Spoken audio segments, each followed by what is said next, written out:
അമ്മ മനസ്സിൻ്റെ ഏറ്റവും പുതിയൊരു എപ്പിസോഡിലേക്ക് എല്ലാവർക്കും സ്വാഗതം.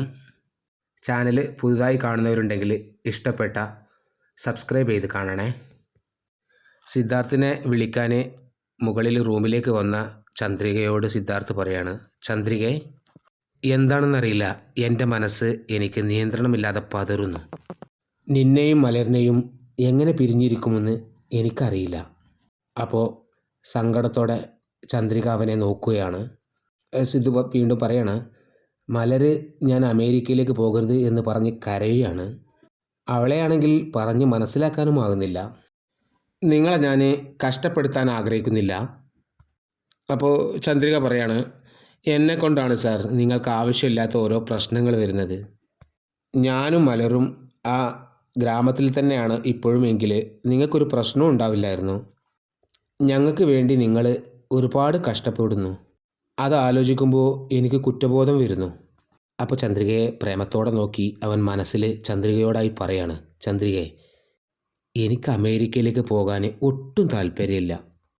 മലരിനെയും നിന്നെയും പിരിഞ്ഞിരിക്കുക എന്നത് മരണത്തേക്കാൾ വലിയൊരു വേദനയാണ്.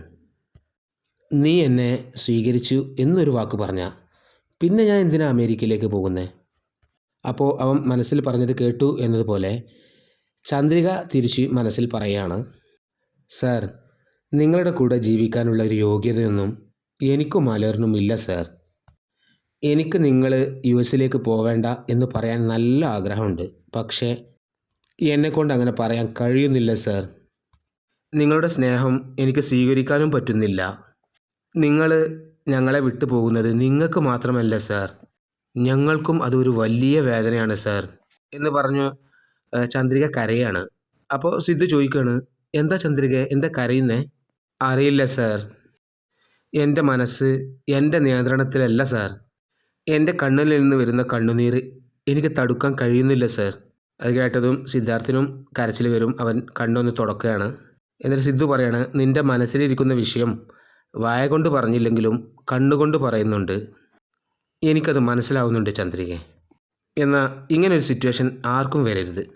അപ്പോൾ ചന്ദ്രിക പറയാണ്, നിങ്ങളെ മഹേന്ദ്ര സാറ് വിളിക്കുന്നുണ്ട്, താഴേക്ക് വരാൻ പറഞ്ഞിട്ടുണ്ട് എന്ന് പറഞ്ഞ് അവൾ താഴേക്ക് പോകാനും വേണ്ടി തിരിയുമ്പോൾ അവൻ വിളിക്കും, ചന്ദ്രികെ, നീ വേറെന്തും പറയാൻ വന്നതല്ലേ? മഹേന്ദ്ര സാറ് എന്നെ വിളിക്കാൻ പറഞ്ഞതുകൊണ്ട് മാത്രം വന്നതാണോ? ഞാനെന്തോ നീ എന്നെ കാണാനും സംസാരിക്കാനും വന്നതാണെന്ന് വെറുതെ തെറ്റിദ്ധരിച്ചു. സിദ്ധു അത് വളരെ വിഷമത്തോടെയാണ് അവളോട് പറഞ്ഞത്. അപ്പോൾ ചന്ദ്രിക പറയും, നിങ്ങൾ എന്താ കരുതിയതെന്ന് എനിക്ക് മനസ്സിലാവും സാർ. പക്ഷേ എന്നെക്കൊണ്ടിപ്പോൾ ഒരു തീരുമാനം എടുക്കാൻ കഴിയുന്നില്ല. എന്നോട് ക്ഷമിക്കൂ സാർ. നിങ്ങൾ മലരിനും എനിക്കും വേണ്ടി എന്തെല്ലാം സഹായം ചെയ്തിട്ടുണ്ട്. അതുകൊണ്ട് എൻ്റെ ജീവൻ പോലും നിങ്ങൾക്ക് ഞാൻ തരാം. പക്ഷേ നിങ്ങൾ പ്രതീക്ഷിക്കുന്നത് മാത്രം എനിക്ക് തരാൻ പറ്റുന്നില്ല. എൻ്റെ സിറ്റുവേഷൻ ഒന്ന് മനസ്സിലാക്കൂ സാർ എന്ന് പറഞ്ഞ് കരഞ്ഞുകൊണ്ട് അവൾ താഴേക്ക് ഇറങ്ങി പോവാണ്. അവൻ അവളെ നോക്കി സ്തംഭിച്ച് നിൽക്കുകയാണ്. പിന്നെ കാണിക്കുന്നത് അവളുടെ വീട്ടിലെ അടുക്കളയിൽ ഒരു തൂണിനോട് ചാരി ചന്ദ്രിക ഇരുന്ന് ആലോചിക്കുകയാണ്. സിദ്ധു നേരത്തെ പറഞ്ഞ ആ ഡയലോഗ് അവൾ ആലോചിക്കുകയാണ്. ചന്ദ്രികയെ, നിനക്ക് നിൻ്റെ തീരുമാനം ഇനി ധൈര്യമായിട്ട് പറയാം. അപ്പോൾ ചന്ദ്രിക, എന്നോട് ക്ഷമിക്കൂ സാർ. എന്നെക്കൊണ്ട് ഒരു തീരുമാനം എടുക്കാൻ പറ്റുന്നില്ല സാർ. സാർ, ഞാൻ നിങ്ങളുടെ സ്നേഹം സ്വീകരിച്ചാൽ ഈ നാടും നാട്ടുകാരും വീട്ടുകാരും എല്ലാവരും എനിക്കെതിരാവും സാർ. നിങ്ങളൊരു നല്ല മനുഷ്യനാണ് സാർ. നിങ്ങളുടെ ഈ മനസ്സിനും സ്നേഹത്തിനൊക്കെ നിങ്ങൾക്ക് നല്ലൊരു ജീവിതം കിട്ടും സാർ. എനിക്ക് വേണ്ടി അത് കളയല്ലേ സാർ. ഞാൻ കാരണം നിങ്ങളുടെ ഒരു നല്ലൊരു ജീവിതം നശിച്ചു പോകരുത് എന്നാണ് ഞാൻ ആഗ്രഹിക്കുന്നത് സാർ. ഞാൻ ഒരു ലക്ഷണം കേട്ട പെണ്ണാണ് സാർ. എന്നെ സ്നേഹിക്കണ്ട സാർ. അപ്പോൾ അങ്ങോട്ടേക്ക് മലര് വരികയാണ്. കരഞ്ഞുകൊണ്ടാണ് വരുന്നത്. അവൾ ചന്ദ്രികയോട് ചോദിക്കും, അമ്മേ, സിദ്ധു അമേരിക്കയിലേക്ക് പോവുകയാണോ അമ്മേ? അപ്പോൾ ചന്ദ്രിക പറയാണ്, അതേ മോളെ. എന്തിനാ അമ്മ അമേരിക്കയിലേക്ക് പോകുന്നത് സിദ്ധു?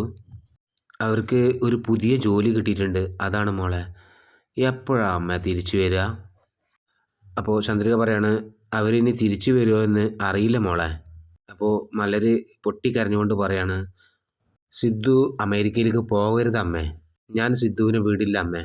ഞാൻ ഇപ്പോഴേ സിദ്ധുവിനോട് പോയി പറയാൻ പോവുകയാണ് എന്ന് പറഞ്ഞുകൊണ്ട് അവൾ ആ റൂമിൽ നിന്ന് പോവുകയാണ്. പിന്നെ കാണിക്കുന്നത് സിദ്ധുവിൻ്റെ റൂമിൽ സിദ്ധു പെട്ടിയിൽ ഡ്രസ്സെല്ലാം മടക്കി വെക്കുകയാണ്. അപ്പോൾ ഡ്രസ്സുകൾക്കിടയിൽ നിന്ന് ഒരു ഡയറി കിട്ടുകയാണ്. അതിൽ ചന്ദ്രികയെ അവൻ മുമ്പ് വരച്ചൊരു ഫോട്ടോ ഉണ്ടായിരുന്നു. അവന് അതിലേക്ക് തന്നെ ഒരുപാട് നേരം നോക്കി നിൽക്കും. അവൻ ആ ഫോട്ടോ നോക്കി സ്വയം സംസാരിക്കുകയാണ്. ഇതിൽ കൂടുതൽ നിന്നെ ഞാൻ കഷ്ടപ്പെടുത്താൻ ആഗ്രഹിക്കുന്നില്ല. വേഗം തന്നെ ഞാൻ അമേരിക്കയിലേക്ക് പോയിക്കോളാം. പിന്നെ എന്നെക്കൊണ്ട് ഒരു ശല്യവും നിനക്കുണ്ടാവില്ല. നിന്റെ മനസ്സിൽ ഞാനുണ്ട്. എന്നാലും നിനക്കെന്നെ സ്വീകരിക്കാൻ പറ്റുന്നില്ല. അതെനിക്ക് നല്ലോണം മനസ്സിലാകുന്നുണ്ട് ചന്ദ്രയെ. ഇനി മുതൽ എന്നെക്കൊണ്ട് നിനക്കൊരു സങ്കടവും ഉണ്ടാവില്ല.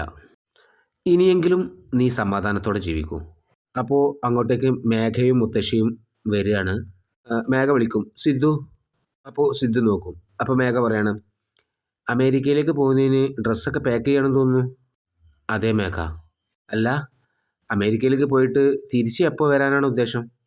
അപ്പോൾ സിദ്ധു പറയാണ്, ഞാൻ യു എസിലേക്ക് പോകുന്നതിനെ പറ്റിയാണ് ഇപ്പോൾ ആലോചിച്ചത്. തിരിച്ചു വരുന്നതിനെ പറ്റി ഒരു ഐഡിയ ഇപ്പം ഇല്ല. അപ്പോൾ മുത്തശ്ശിയുടെയും മേഘയുടെയും ചുണ്ടിൽ ഒരു നിഗൂഢ ചിരി വരികയാണ്.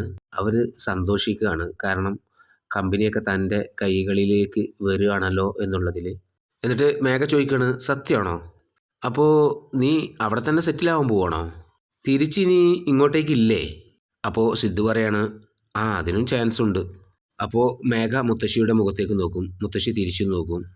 രണ്ടുപേരും ഉള്ളിൽ ഗൂഢമായി ചിരിക്കുകയാണ്. വീണ്ടും മേഘ ചോദിക്കുകയാണ്, എന്താ സിദ്ധാർത്ഥ് പറയുന്നത്?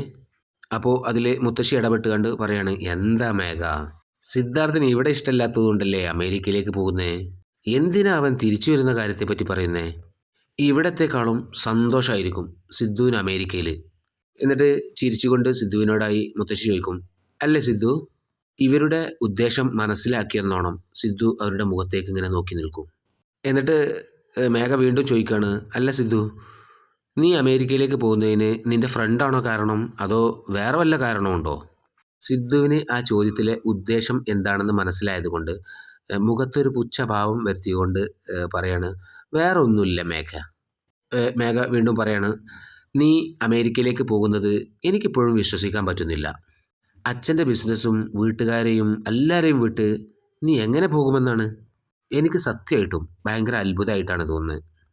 എനിവേ, നീ അമേരിക്കയിൽ പോയി ഒരു വലിയൊരു ബിസിനസ്സുകാരനായി തിരിച്ചു വരണം. അതിന് എൻ്റെ വിശ്വാസം എന്ന് പറഞ്ഞ് അവന് നേരെ കൈ നീട്ടുകയാണ് മേഘ. അവൻ ആ കൈ പിടിച്ച് താങ്ക്സ് പറയും. താങ്ക്സ് മേഘ. മേഘ ഓക്കെ പറയും. അപ്പോൾ മുത്തശ്ശി അവളോട് പറയാണ്, വാ മേഘ പോവാം. എന്നിട്ട് അവർ ആ റൂമിൽ നിന്ന് തിരിച്ച് പോവുകയാണ്. അവർ പോയതും മേഘയും മുത്തശ്ശി എന്തിനാണ് വന്നത്, അവരുടെ ഉദ്ദേശം എന്താണ് എന്നുള്ളത് മനസ്സിലാക്കിയ കണക്കെ അവന് ഇങ്ങനെ ആലോചിക്കുകയാണ്. പിന്നെ കാണിക്കുന്നത് ഒരു പായയിൽ മലര് കിടക്കുകയാണ്. പുതച്ചാണ് കിടക്കുന്നത്. ചന്ദ്രിക കഞ്ഞി ഉണ്ടാക്കുകയാണ്. എന്നിട്ട് അവൾ മലർ കിടക്കുന്ന പായയുടെ അടുത്ത് വരും. എന്നിട്ട് അവൾ വിളിക്കുകയാണ്, മലർ, മലർ എണീക്ക്. എന്നിട്ട് അവളെ എണീപ്പിക്കാൻ ശ്രമിക്കുകയാണ്. എഴുന്നേൽക്ക് മോളെ, കഴിച്ചിട്ട് കിടക്കാം. എനിക്കിപ്പോൾ ഭക്ഷണം വേണ്ടമ്മേ. അപ്പോൾ ചന്ദ്രിക പറയാണ്, രാവിലെ മുതൽ നീ ഒന്നും കഴിച്ചിട്ടില്ല, കുറച്ചെങ്കിലും കഴിക്ക് മലർ. അപ്പോൾ മലർ കരഞ്ഞുകൊണ്ട് പറയാണ്, എനിക്ക് വേണ്ടമ്മേ, സിദ്ധുവിനോട് ഇവിടുന്ന് പോകരുതെന്ന് പറ അമ്മേ. അപ്പോൾ ചന്ദ്രിക പറയാണ്, എന്നെക്കൊണ്ട് അങ്ങനെ പറയാൻ പറ്റില്ല മോളെ, നീ എഴുന്നേറ്റ് കഴിക്കും മോളെ. അപ്പോൾ മലർ പറയാണ്, ഞാൻ കഴിക്കില്ല അമ്മേ, സിദ്ധു ഇവിടുന്ന് പോവില്ല എന്ന് പറഞ്ഞാലേ ഞാൻ കഴിക്കൂ. അപ്പോൾ ചന്ദ്രിക, എന്താ മോളെ ഇങ്ങനെ വാശി പിടിക്കുന്നേ, എണീക്ക് വാ എന്ന് പറഞ്ഞ് ചന്ദ്രിക അവളെ എഴുന്നേൽപ്പിക്കാൻ ശ്രമിക്കുകയാണ്. ചന്ദ്രിക അവളുടെ ശരീരം മൊത്തം തൊട്ട് നോക്കിയപ്പോൾ നല്ല ചുട്ട് പൊള്ളുന്നുണ്ട്. എന്താ മോളെ, നല്ല നല്ല പൊള്ളുന്നുണ്ടല്ലോ. എന്നിട്ടും പറയും, മലർ കുറച്ച് കഴിക്കും മോളെ. ഞാൻ കഴിക്കില്ല, സിദ്ധു ഇവിടുന്ന് പോകരുതെന്ന് അമ്മ ഒന്ന് പറമ്മേ. എന്തിനാ ഇങ്ങനെ വാശി പിടിക്കുന്നേ? സിദ്ധു സാർ ഞാൻ പറഞ്ഞാലൊന്നും കേൾക്കില്ല മോളെ, നീ പറയുന്നൊന്ന് മനസ്സിലാക്ക്. നിങ്ങൾ പറഞ്ഞ സിദ്ധു കേൾക്കുന്ന് സിദ്ധു അന്ന് പറഞ്ഞിരുന്നു. അപ്പോൾ ചന്ദ്രിക ഒന്ന് ഞെട്ടുകയാണ്. അപ്പോൾ വീണ്ടും മലർ പറയാണ്, നിങ്ങൾ പറയാത്തത് കൊണ്ടാണ്. പറ അമ്മേ, സിദ്ധു പോകരുതെന്ന് പറ. സിദ്ധുവിനോട് ഇവിടെ നിൽക്കാൻ പറയാൻ എന്നെക്കൊണ്ട് പറ്റില്ല മോളെ, നീ ആദ്യം ഭക്ഷണം കഴിക്ക്. എന്നിട്ട് നിർബന്ധിച്ച് മലരിനെ കൊണ്ട് ഭക്ഷണം കഴിപ്പിക്കുകയാണ്. കുറച്ച് കഴിച്ചപ്പോഴേക്കും കഴിച്ച ഭക്ഷണം മലർ ഛർദ്ദിക്കുകയാണ്. ചന്ദ്രിക ആകെ ഭയപ്പെടുകയാണ്. എന്നിട്ട് എളുപ്പം അവളെ എണീപ്പിക്കും. വീട്ടിന് പുറത്ത് മുറ്റത്തേക്ക് കൊണ്ടുവരും. അപ്പോഴും മലർ നല്ലവണ്ണം ഛർദ്ദിക്കുകയാണ്. ചന്ദ്രിക പിന്നീട് അവളുടെ മുഖവും വായും എല്ലാം കഴുകി കൊടുക്കും. വീണ്ടും അവളെ പായയിൽ കൊണ്ടുവന്ന് ഇരുത്തും. എന്നിട്ട് അവൾ മലരിനോട് പറയും, ഇനി നീ ഒന്നും കഴിക്കണ്ട, അമ്മ മരുന്നുണ്ടാക്കി തരാം, നീ കുറച്ച് നേരം കിടന്നോ എന്ന് പറഞ്ഞ് മലരിനെ അവിടെ കിടത്തുകയാണ്. എന്നിട്ട് ചന്ദ്രിക മരുന്നുണ്ടാക്കി വന്ന് അവളെ മടിയിൽ പിടിച്ചിരുത്തി അവൾക്ക് മരുന്ന് കൊടുക്കുകയാണ്. എന്നിട്ട് ചന്ദ്രിക മലറിനോട് പറയാണ്, ഇനി രാവിലെ ആകുമ്പോഴേക്കും എല്ലാം മാറിക്കോളും, ഇപ്പോൾ കിടന്നോട്ടോ. എന്നിട്ട് ചന്ദ്രിക ഒരു ചുമരിനോട് ചാരിയിരുന്ന് ഇങ്ങനെ ആലോചിക്കുകയാണ്. കഴിഞ്ഞു പോയ ഓരോ കാര്യങ്ങളും അവൾ ആലോചിച്ച് കൂട്ടുകയാണ്. അപ്പോൾ ഇപ്പുറത്ത് കിടക്കുന്ന മലര് ഉറക്കപ്പിച്ചിൽ പറയാണ്, സിദ്ധു, അമേരിക്കയിലേക്ക് നീ പോവല്ലേ സിദ്ധു. അത് കേട്ട് ചന്ദ്രിക കരയാണ്. അവൾ മനസ്സിൽ ഓർക്കുകയാണ്, അയ്യോ സിദ്ധു സിദ്ധു എന്ന് പറഞ്ഞ് എൻ്റെ മോള് കരയാണല്ലോ. സിദ്ധു ഇനി അമേരിക്കയിലേക്ക് പോയാൽ ഇവളെ ഞാൻ എങ്ങനെ സമാധാനിപ്പിക്കുക? സിദ്ധു സാർ ഇനി അമേരിക്കയിലേക്ക് പോയാൽ ഇനിയും വയ്യാതാവുമോ മലറിന്? ഇനിയിപ്പോൾ എന്താ ചെയ്യുക? അപ്പുറത്ത് മലരാണെങ്കിൽ വീണ്ടും സിദ്ധു സിദ്ധു എന്ന് വിളിച്ചുകൊണ്ടേയിരിക്കുകയാണ്. അപ്പോൾ ചന്ദ്രിക മനസ്സിൽ ഓർക്കുകയാണ്, ഈ നാട്ടിലേക്ക് വരാൻ പാടില്ലായിരുന്നു. ഗ്രാമത്തിൽ തന്നെ ആയിരുന്നു എന്നുണ്ടെങ്കിൽ സിദ്ധു സാറിനെങ്കിലും നല്ല രീതിയിൽ ജീവിക്കുമായിരുന്നു. അപ്പോൾ ഇതുവരെയാണ് ഇന്നത്തെ എപ്പിസോഡ്. ഇനി അടുത്ത എപ്പിസോഡ് കുറച്ച് പറയാം. അതിനു മുമ്പ് ലൈക്ക് ചെയ്യാത്തവർ ലൈക്ക് ചെയ്യണേ. ഉറങ്ങിക്കിടന്ന മലരിനെ വന്ന് ചുംബിച്ച് സിദ്ധു ചന്ദ്രികയോടായി പറയാണ്, രാവിലെ ഞാൻ എയർപോർട്ടിലേക്ക് പോവും, മലര് എണീറ്റ് കഴിഞ്ഞാൽ ഞാൻ പോയി എന്ന് പറയണം. അതും പറഞ്ഞ് അവൻ അവിടുന്ന് പോവുകയാണ്. അപ്പോൾ ചന്ദ്രിക കരഞ്ഞുകൊണ്ടിരിക്കുകയാണ്. ഇതുവരെയാണ് ഇന്നത്തെ എപ്പിസോഡ്. നാളെ പുതിയൊരു എപ്പിസോഡുമായി വീണ്ടും വരുന്നത് വരേക്കും ടാറ്റാ ബൈ ബൈ.